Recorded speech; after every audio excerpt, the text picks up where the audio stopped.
Hey everybody, it's Pastor Justin. I'm here with another Snapshots from the Bible. And this week I've been thinking a lot about the theme of identity. And identity is something that when you look for it in other people, you can really see it. It matters an awful lot to each and every one of us. Who we are, how we identify ourselves and how we identify ourselves to others. How we want us to be known. And I was thinking about this because I was reading a chapter in a book on parenting, and it talked about how parents often place their identity in their kids, and they wrap their identity in their kids, and that's, as this book said, that's kind of a problem because you're wrapping your identity up in sinful people. And then I started thinking more about how we just identify ourselves in general. Like we might identify ourselves according to our sexuality. We might identify ourselves according to our gender, our religion, our race, our interests, our job. When you ask somebody, tell me a little bit about yourself, usually they tell you what they do for a living. That's a big part of their identity, a big part of their history. If somebody tells you that they have a title in front of their name, reverend, doctor, that's a part of their identity. It's obvious that it's important to them, so they want to share that identity with you. And I think about none of this is like seriously wrong. It's interesting in just how we present an identity. What's really important to us, and how we see ourselves and how we want other people to see us. And obviously, we want other people to see us as special, as important, as unique sometimes, as desirable. But the Bible has something very different to say on the subject. And today I want to read from Galatians, Galatians chapter 3, and it's has a well-known verse, but as we talked about in our class last night, it's always important to take things in context. And so we're not just going to read one verse, but I want to read the whole passage associated with the verse. And I want us to think about, when you hear this theme of identity. When we become Christians, what is our identity? What is our overriding identity? So listen to this. We'll start at Galatians 3, verses 23 through 29. Paul says, "Before coming to this faith, we were held in custody under the law. We were locked up until the faith that was to come would be revealed." So he's talking about how we were bound to the law. We were doomed to fail the law before the faith, before the grace of Christ came along. Verse 24. So the law was our guardian until Christ came, that we might be justified by faith. Now that this faith has come, we are no longer under a guardian. Here's the important part. So in Christ Jesus, you are all children of God through faith. For all of you who were baptized into Christ have clothed yourself with Christ.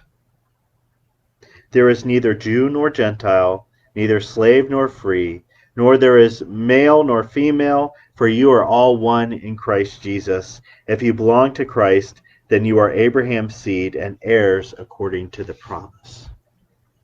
We've heard that verse a lot of times, that there is neither Jew nor Gentile, slave nor free. I've heard that verse taken out of context to try to muddle the lines of various discussions and arguments.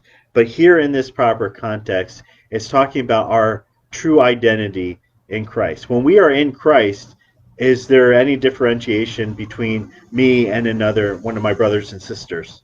According to God, no. There's no tiers. There's no one level is better than another level. If you're a Jew in Christ, doesn't mean you're better than a Gentile in Christ. If you're a man in Christ, it doesn't mean you're better than a woman in Christ. But the overriding theme here is that as Christians, our identity is Christ. We put on Christ. It doesn't just become a mask. It doesn't become an outfit. It becomes something that permeates everything we are, everything that drives us. Our thoughts, our actions, our money, our relationships, our careers, everything is uh, channeled in Christ, through Christ, about Christ. And that is who we are. That's what I want to be known as. On Twitter, I know a lot of people don't use Twitter, so it's okay. But you're offered a line. You can describe yourself. So if somebody clicks on your profile on Twitter, they'll see a little description about yourself. And I thought a lot about this. I thought, well, I'm sharing my identity with other people. What do I want them to know about me? And so I wrote this. I wrote Christian, husband, father, pastor, and then I listed some of my other hobbies. And then I said, in that order. Because I want people to know, first and foremost, I am a Christian. I'm a Christian above being a husband. I'm a Christian above being a father. Those two things do not take precedent above me being a Christian. And being a pastor doesn't take precedence above me being a husband and a father. And being a father doesn't take precedence above me being a husband.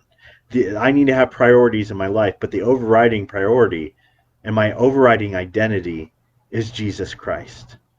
I, Justin Olivetti, did not save myself. I did not wash away my sins. I did not pull myself out of the darkness and into the light. Only Christ did that, and Christ has total ownership over my life. And that's really what our identity is. And I think once you become a Christian and you realize what your identity is, suddenly you are grounded. You have this solid, firm foundation of an identity that isn't blown here and there based on your current desires, your current life situation, based on how society is going that week. You're based in Christ, and that never changes. And that offers you a lot of security. It helps to ground you so then you can live the rest of your life knowing exactly who you are in God. And who you are is an heir to God, an heir to God's promises, and you are his son or daughter in Christ Jesus. So God bless this reading of his word and look at what our identity is in Christ today. So God bless. Have a wonderful week.